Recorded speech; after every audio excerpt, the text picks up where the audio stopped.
The next session is on shaping an inclusive and just energy transition. This is brought to you by Sarawak Energy. Now, ladies and gentlemen, I'd like to invite at this point in time His Excellency Kwasi Kwarteng, Secretary of State for Business, Energy and Industrial Strategy of the United Kingdom, to deliver his keynote address. Your Excellency, please. Hello. I'm pleased to send a message to mark this high-level forum. The UK values IRENA's commitment to the energy transition, including the work you're doing to facilitate dialogue and strengthen international partnerships. The UK and Singapore share a common openness and sense of innovation and have an important bilateral relationship, bolstered particularly by the FTA we signed last year. With COP26 just a few days away, we need to use that relationship to work towards our shared ambitions for an inclusive and just energy transition that will bring the rest of the world with us in this exciting, though challenging, process. Singapore has driven forward important work to integrate its power grid and encourage regional trade of renewables.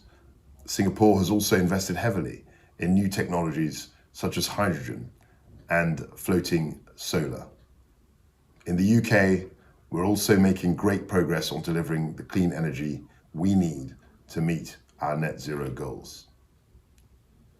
As ASEAN's newest dialogue partner, we'll work with member states to share our experience and expertise in this exciting and dynamic area. Total investment in the UK's offshore wind manufacturing sector is approaching £1.5 billion already announced this year, creating and protecting up to 3,600 jobs. Last year, in 2020, renewables accounted for over 43% of total electricity generation. This exceeded generation from fossil fuels for the first time in our history. We have also this year published our hydrogen strategy, which sets out a vision for a domestic market that could be worth nearly £1 billion by 2030. International cooperation is vital to unlock the potential of hydrogen, and we're very keen to share knowledge to drive mutual security and prosperity. Making the transition to greener energy sources isn't just great for the planet, it's a huge boon for our communities and the wider economy. The green industrial revolution means new products will be exported into new markets. It also means that new industries in old industrial heartlands can come together, and they can bring good jobs for local people and help tackle regional inequalities. The principles of affordability and fairness are at the very heart of our green reform agenda. Our energy white paper aims to foster competition and innovation. It drives down the costs of our energy system, and it is bound, I think, to deliver a fairer deal for all consumers. Meanwhile, the UK has doubled its international climate finance to £11.6 billion from now to 2026 to help developing nations respond to the challenges and the opportunities of climate change. The energy transition is right at the top of our COP26 presidency agenda, and we must work together to accelerate it. Thank you. Thank you, Your Excellency. Now, ladies and gentlemen, the next keynote address is delivered by His Excellency Dr. Ith Preng, Permanent Secretary of State, Ministry of Mines and Energy, Kingdom of Cambodia. Your Excellency, please.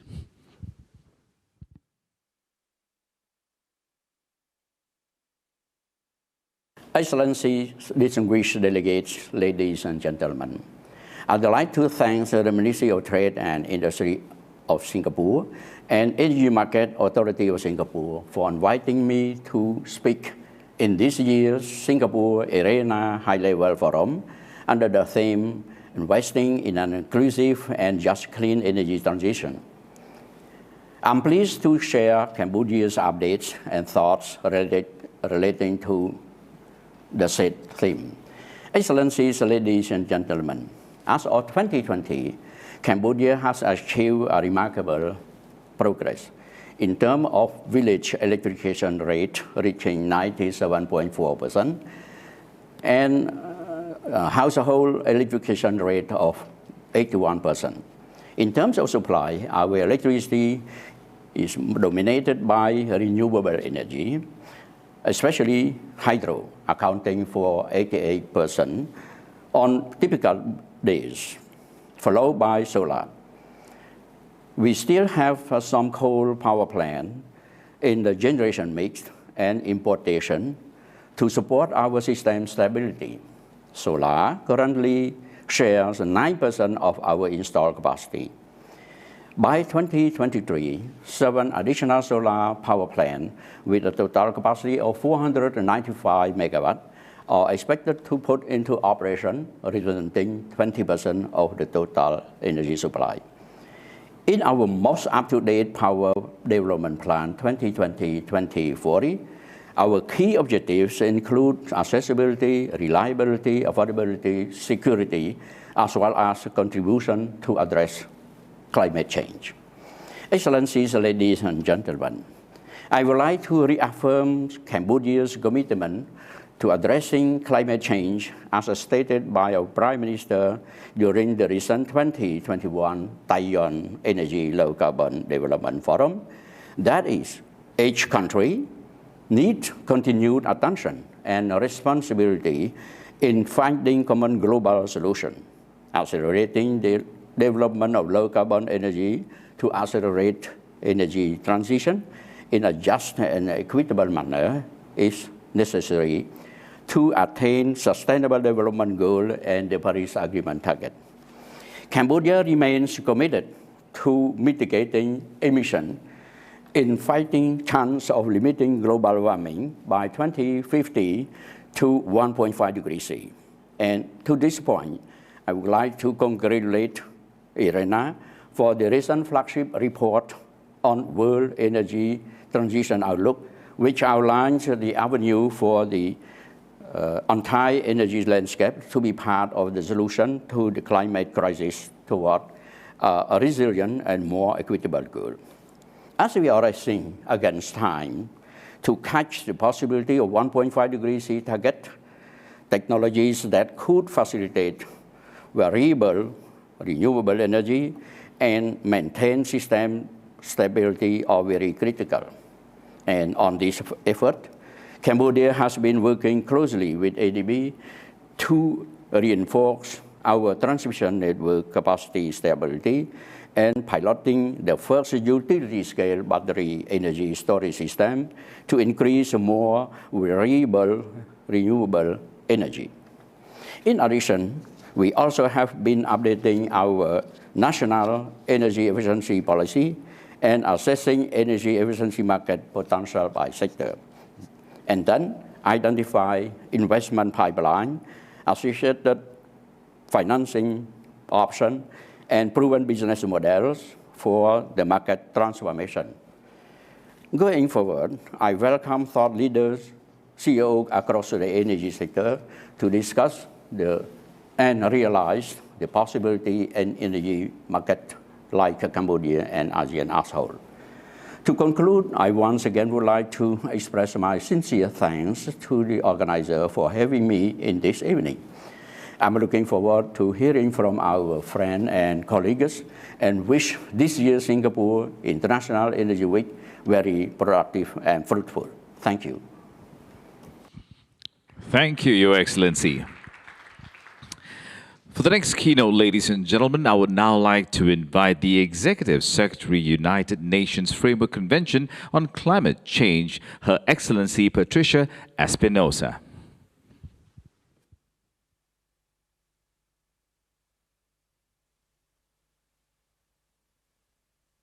Colleagues, it's a pleasure to join you today, and I thank the Energy Market Authority and IRENA for hosting this timely and important event. We are now only days away from the opening of COP26, the most important climate conference since the adoption of the Paris Agreement in 2015.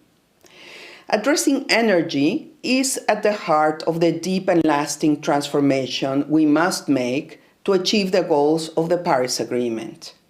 It means undertaking one of the most significant missions of the 21st century, a massive decarbonization of economies to achieve net zero emissions by the middle of the century. This is what science tells us we need to preserve a livable climate and limit climate change-related damages. But we are not currently on pace to achieve this. To do so, governments and private sector must significantly and immediately boost their climate change ambition and be accountable for meeting their pledges. The most recent NDC synthesis report, an overall assessment of all national climate action plans, shows that while some nations are submitting more robust plans, far too many are not.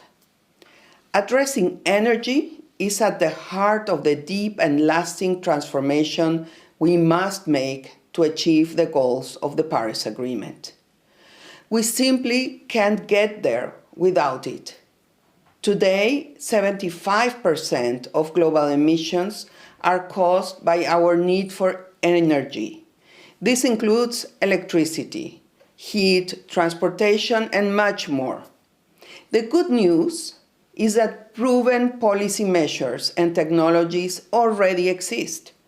Ones that tackle vehicle emissions, industrial emissions, short-lived climate pollutants, and promote renewable energy and energy efficiency and reduce methane emissions. Yet this is only one side of the picture. We also must ensure that nobody is left behind in this transition by ensuring it's a just transition, one that helps economies and workers readjust for the low-carbon, climate-resilient world in which we wish to live. While we fully recognize current efforts towards this end, governments must do significantly more to establish the programs and policies that will help people make a transition to new industries. Jobs related to a green economy can grow exponentially only if we provide the skills people need to effectively drive this transition. The bottom line is that this great transition must improve the lives of workers, not end their livelihoods. Further to that, climate action must be enabled and facilitated through the provision of adequate support where needed, especially for our most vulnerable people and nations. This is critical and must be urgently addressed. Without adequate resources and access to greener technologies, the deep transformation we need will not happen. We are specifically here talking about developed nations fulfilling their pledge to mobilize $100 billion to vulnerable nations. This has been in discussion for 10 years, and this pledge simply must be fulfilled.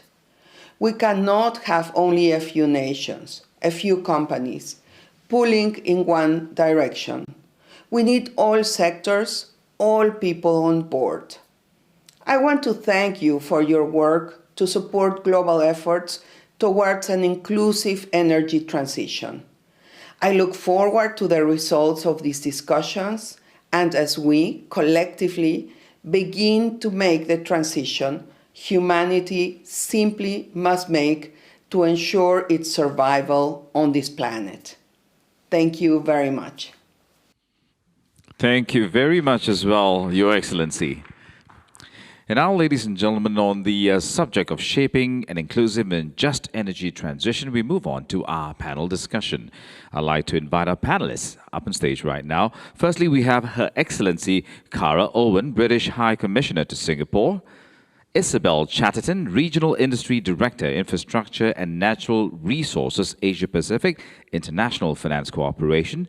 Also joining us virtually, ladies and gentlemen, will be Dato Haji Shabini Suhaili, Group Chief Executive Officer, Sarawak Energy, and Paolo Kautuke, Senior Director, Trade, Oceans and Natural Resources, Commonwealth Secretariat.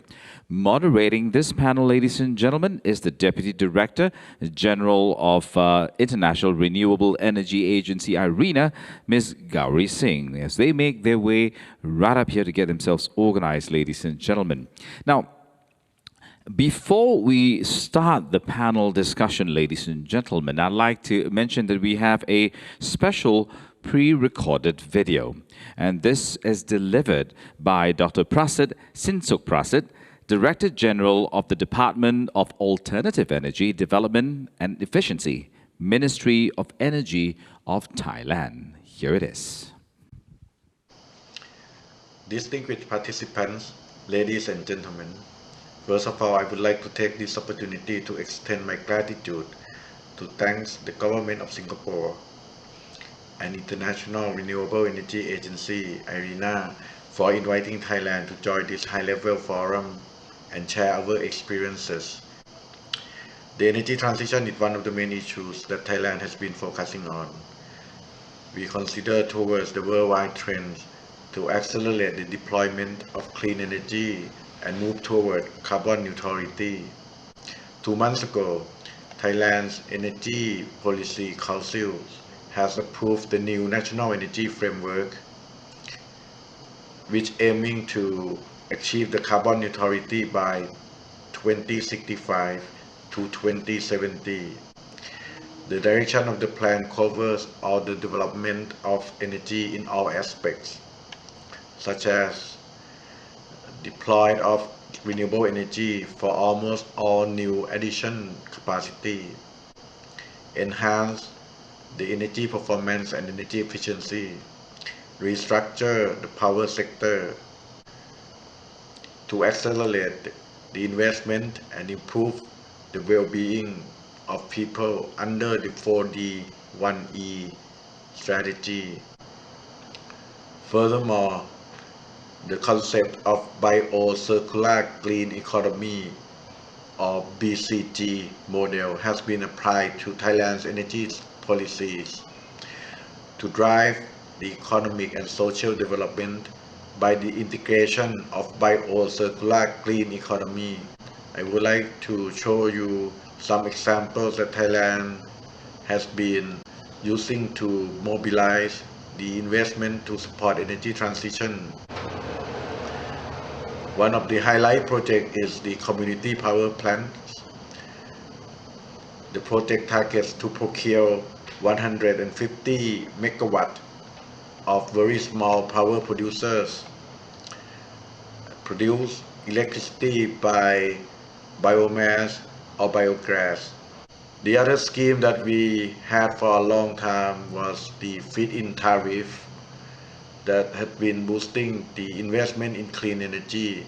So far, we already have over 10,000 megawatts of renewable power plant covering solar, wind, municipal solid waste, industrial waste, biogas, biomass, and hybrid.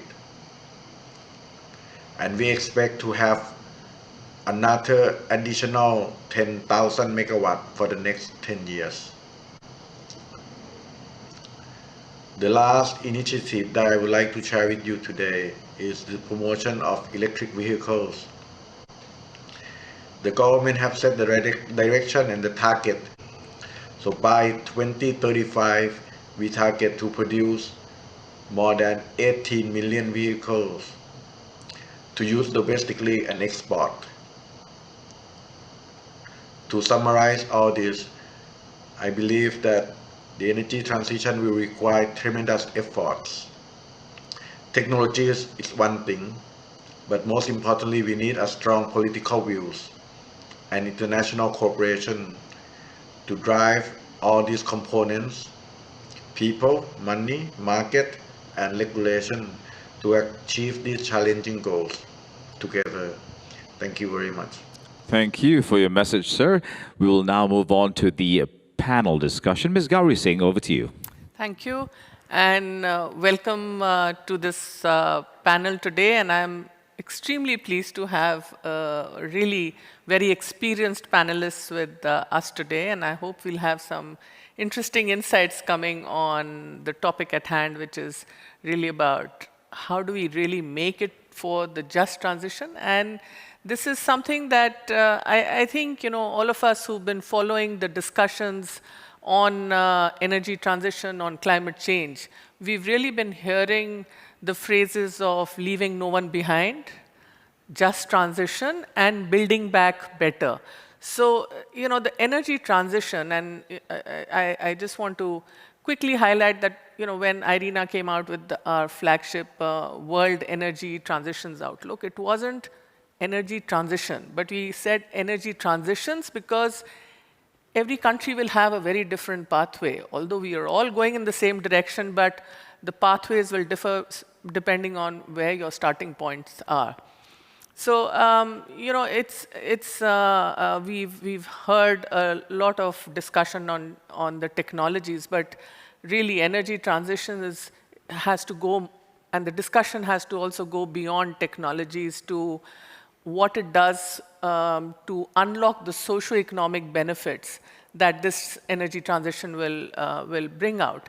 And I think one of the quick data point that I want to place before the audience and the panel is that as per our analysis, for every $1 million spent on energy technologies, actually creates 3 times more jobs than in the fossil fuels. So it makes not just economic sense and political sense, but it's really talking about people, and it's giving a human face to the whole transition as we see it happening. And I want to put you, Excellency Kara Owen, on the spot because UK is hosting the COP26 in just a few days, and coming as you do from a region that has seen coal mining and you've seen the transition happen, and I think it's really important for us to hear about how that transition really happened. What were the kind of key policies and key parameters that the countries need to think about when you make a just transition which is inclusive and resilient?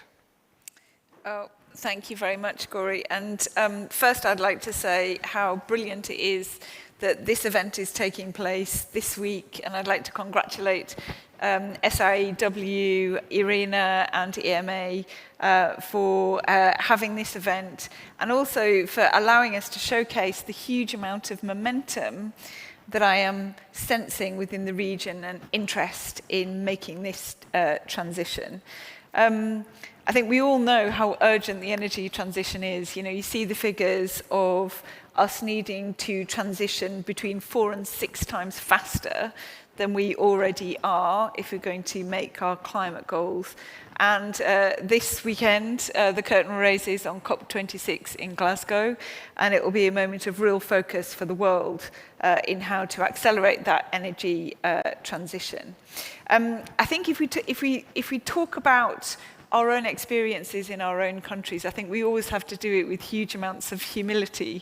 One of the things that I know is that, as you said, Gauri, we're all coming from different starting points and our journeys will be different. But if we do nothing else, I think it's incumbent upon us to share mistakes that we've made and to be really open about how we might do things if we were going to do them again. There's no doubt that this transition is going to be a really major global shift, but I think there are countries, including my own, that show that you can do it. If you look at our transition away from coal, it was only in 2010 where 40% of our power was coming from coal. That came down to 14% in 2018. And this year, we're down to 1.6% coming from coal. So it shows that it can be done if you get some circumstances, political will, financing, and investment right. But I think there are three things that are really important. Number one is around innovation and collaboration. Number two is inclusion, which is what this panel is talking about and you were referencing. And the third one is around confidence. And I'm really hopeful that COP26 is going to, and everything that happens after COP26, because COP26 is a milestone in a major global process, is going to enable that transition to happen more quickly. I mean, on innovation and collaboration, it's really encouraging to see so many countries within this region and around the world putting a stake in the sand of how they're going to transition. And countries like Malaysia, Philippines, and Indonesia saying no new coal. That is really fantastic. But there are things that we can do together to make sure that all of the innovation that has been developed so far and all the learning that has been developed so far can be shared. One of the things that we've been working on particularly is the Energy Transition Councils and also the Rapid Reaction Facility that helps us put policy and technology learning alongside the governments and the multilateral development banks, getting everybody together to make sure that the transitions can happen. Inclusion is really, really important. I think people are convinced now of the figures and the economics around transition, but it will go wrong unless you get inclusion right. You referenced our own experience in the UK, and I happen to come from a kind of coal area in the north of England. And I think if we look back to how we transitioned out of our coal industry, there are some things that we would do differently. And we have tried to bring all of that experience forward with us when we're talking to partners about how they can do their own transition. And at COP26, we want to have a really big focus on inclusion. We want this COP to be really inclusive and really transparent. And we're calling on countries to sign up to a Just Transition Declaration, which has a number of principles that countries and development banks and other donors can put into place to make sure that the transition happens in a really inclusive way. It focuses on things like the quality of new jobs. You mentioned yourself that actually we're looking, particularly in the early stages of the transition, we're looking at actually an explosion of jobs that could be available in putting the transition into place. But I think if you look at the figures, we also see, for example, that females are more represented in renewable energy than they are in fossil fuel energy. So it could actually have some broader social benefits as well. Another one of the principles in the Just Transition Declaration is making sure that every time you're coming up with a plan, there is a stress on local social dialogues and co-design of how the transition is going to take place. The final thing I wanted to mention was around confidence. I think that's been a real theme. How can you give governments, societies, communities confidence that making this transition is the right thing for all of them? Some of that is around solving problems around intermittency and security of supply. I can see that coming up again and again when we're talking about developing confidence in making the transition. Some of it is also about financing. How can projects meet the financing that they need? How can governments be confident that the financing is going to be there enduringly and in an affordable way? So COP26, we're really keen. We've had a really major focus on that, both driving up kind of public financing, but also how we can unleash private financing in the way that some of the panelists this afternoon have talked about, both those that are seeking financing. And it was really encouraging to hear from Semcor that actually when they're looking for financing for some of their projects, they're finding their financing to be a better deal than if they were looking at doing a previous type of energy. We're really pleased to be partnering with Singapore on how we can unleash even more finance with mandatory reporting, the role of the voluntary carbon markets being a key part of our discussions. So those would be the three things I'd focus on: innovation, inclusion, and confidence. I think you've really captured the essence of what we can expect at the COP and the kind of outcomes that we would be looking forward to. And I think a lot of times these very key things about how you actually involve the communities, co-design, and then move forward becomes so important to make it sustainable. So we all want to see this energy transition being not just sustainable, but making sure everyone participates in it. So that really brings me to bring in our panelist who's joining us virtually. If I could bring you in, Paolo Cauteke, who I hope can give us some insights on, what do you think are the critical socioeconomic drivers as we move towards this global energy transition? Thank you, moderator. And we extend our gratitude to the government of Singapore and IRENA for the invitation. And we are delighted to be part of this forum from the Commonwealth Secretariat. To me, I think the key drivers, to be specific, which has been mentioned by some of the previous speakers, are climate change, energy access gap, energy supply security, population growth, urbanization, job creation, critical mineral production for clean energy technology are the key drivers. But as we know, all energy is critical for economic growth, which underpins all areas of development, and is an essential element for achieving sustainable economic development, poverty reduction, and improvement in living standards. As demonstrated by the long-term global energy projection, the world will require substantially more energy as population growth, urbanization, and increasing wealth outweigh efficiency gains. The access to energy has been critical enabler in the fight against COVID-19 pandemic, providing electricity needed in hospitals and test and vaccination centers. Expanding energy access is consequently a priority for sustainable development.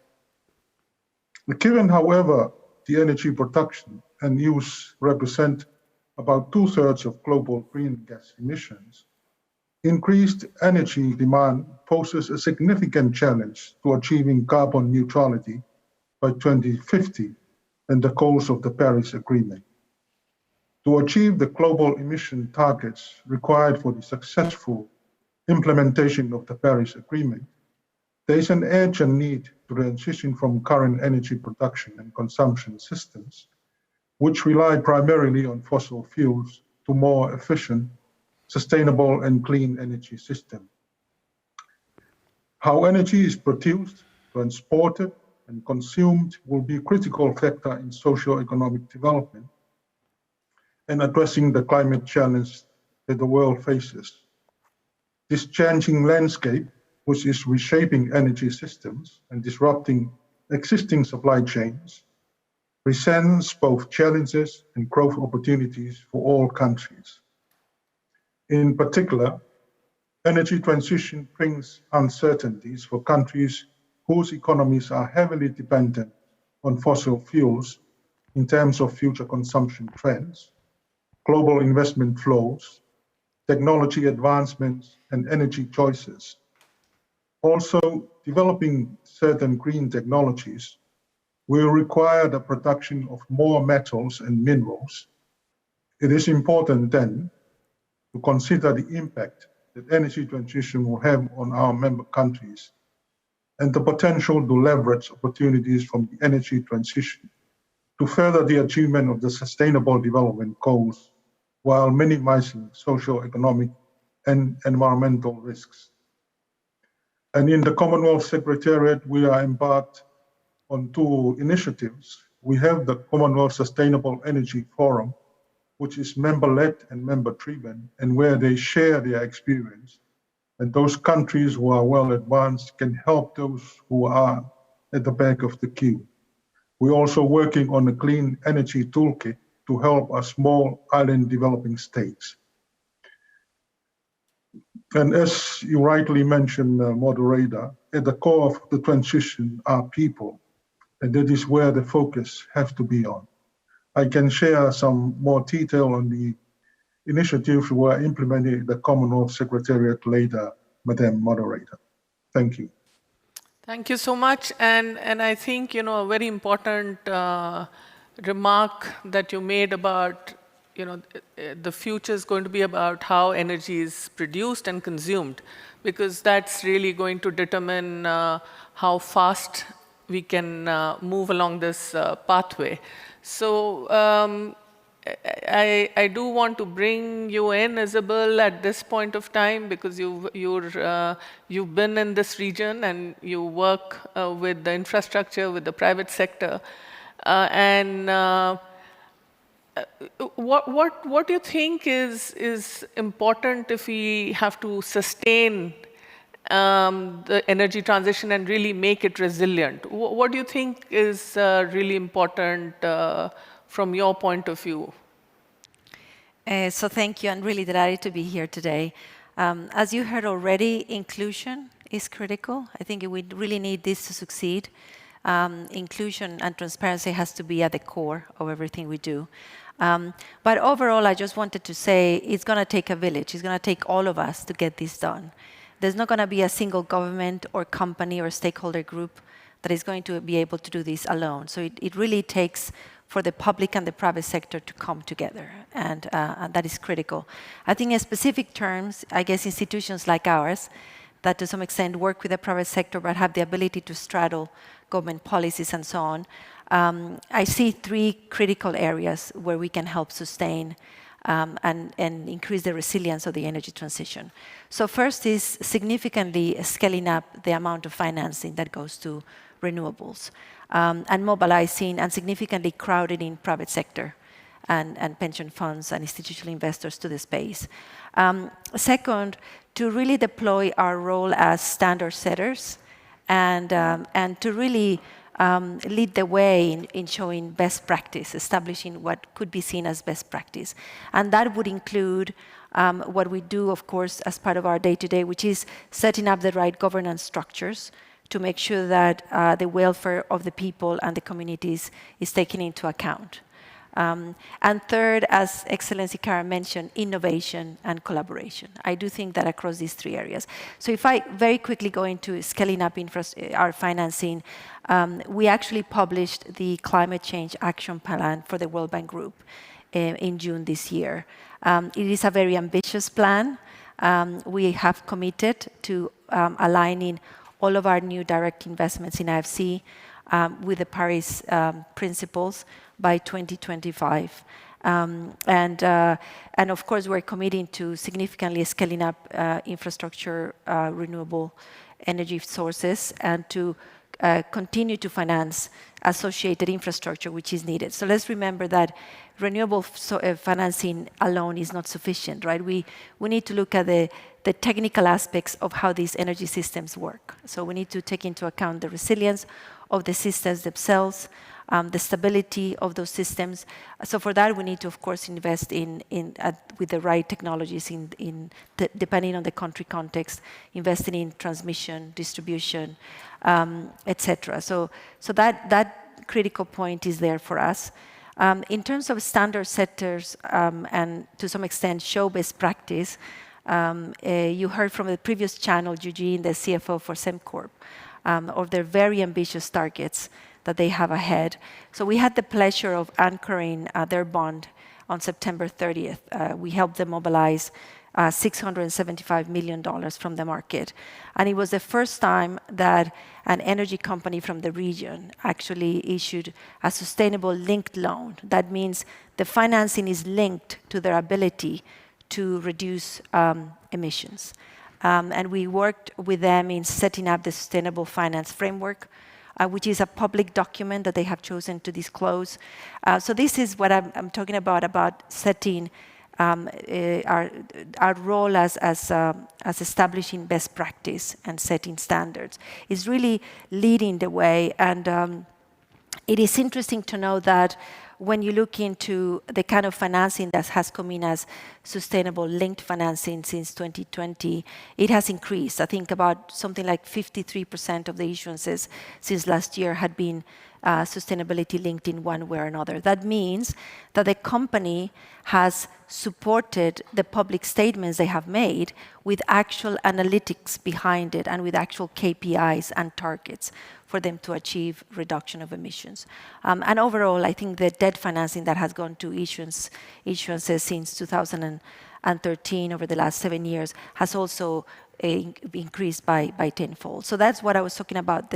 And the last point of innovation, if I could just at one point, and I think Excellency Kara, you convey that point very well, we all need to work together. So for example, our World Bank colleagues will be working with the governments that request that to help them with the transition, to help them set roadmaps that don't leave anyone behind. And we in IFC will be doing the same with private sector companies to make sure that we bring all the capacity and knowledge and expertise that we have to make sure that nobody is left behind. But that innovation, again, needs to also look at associated infrastructure. To give you an example, the World Bank Group has set up the storage platform across with about 37 partners to try to accelerate and increase the use of battery storage in the sector, which is critical. We're also looking at green hydrogen, for example, and hoping that the cost curve is going to get there at some point soon so that we can start investing in that technology as well. We have also established the offshore wind program back in 2018. So it's going to take all of us to come together, including with energy efficiency, for us to be successful. But as I said at the beginning, it has to be inclusive and it has to be transparent to be able to be sustainable and resilient.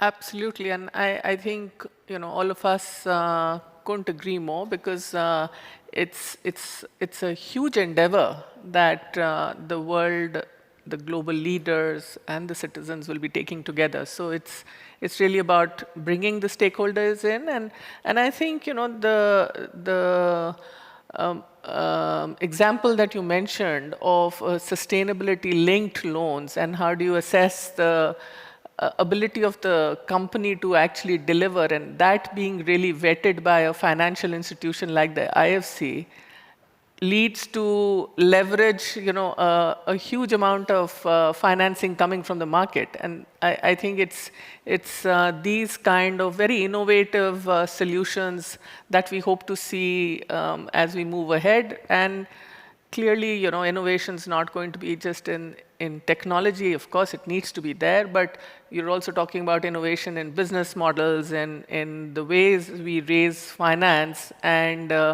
also the kind of ways in which we work with communities to bring them all together in. So let me turn to our panelist, who's again joined us virtually, and he is the Group Chief Executive of Sarawak Energy. So let me bring you in, Datu Haji Sarbini Suhaili, and really get you to tell us a little bit about what, as an energy company, what's your take on how you're looking at the future, and really looking at the socioeconomic pieces of the energy transition that we've all been talking about. How do you really see it from your company's perspective, your group's perspective? Yeah. Thank you for inviting Sarawak Energy to speak at the Singapore International Energy Week. Yeah? I think, as mentioned by the panel speakers earlier on, that the energy transition cannot be considered in isolation from the broader social economic system. And I think they mentioned as well that successful climate action and sustaining and building more sustainable energy future requires everyone to work together. Yeah.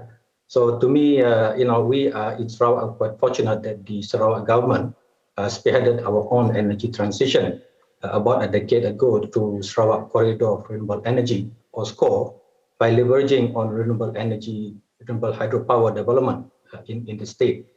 And we believe that renewable energy development can drive economic growth, create jobs, and enhance human health and welfare as well. So to me, the government needs to work together with all the energy leaders, the civil society and the public to develop enabling policies to accelerate the development and sharing of this renewable energy and advance the energy transition. And that's what the Sarawak government has done over 10 years ago. And here in Sarawak, in Borneo, we have natural competitive advantages that allow us to harness our abundant hydropower potential, together with some indigenous thermal resources as well, for the benefit of the state.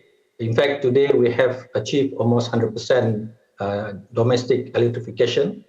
We have moved from 95% fossil fuel in our generation mix in 2010 to below 30% today, decarbonizing our power system by over 70% in just one decade. Yeah, and that has as well supported Sarawak's industrial growth, creating job opportunities and enabling Sarawakians to enjoy among the most competitive average tariff in Malaysia and the ASEAN region. And we have as well been able to export and share our renewable power with our neighbors, like our neighbors in Indonesia. And that has also created a strong foundation for us to explore other renewable energy initiatives, alternatives including floating solar at our hydro dam and green hydrogen production. We have, I think, the first integrated hydrogen and green hydrogen and refueling station in our plant in Kuching. Yeah? And for us to sustain this going forward, what's important is that there are national policies, especially the industrial policy framework, to support and enable the deployment of more renewable in the system. And as well, what we believe is that the early transition to renewable hydropower has been fundamental in ensuring the resilient power supply, especially during the COVID-19 crisis. For example, as it powered critical operations during this period, enabling post-COVID-19 economic recovery. So as the energy landscape change, we anticipate that there will be more variable renewable like solar will enter our grid. And we, as I said, we are now working on floating solar. So we need to develop innovative solutions to integrate these new resources without affecting system reliability and security. And this require further study and planning. So the other part which I mentioned alone is interconnection. So by pursuing regional interconnection, I think we're able to share our green renewable energy with our neighbors, and it as well, there's an additional benefit of greater power stability in the system. So I think this way we're heading to the future. Thank you.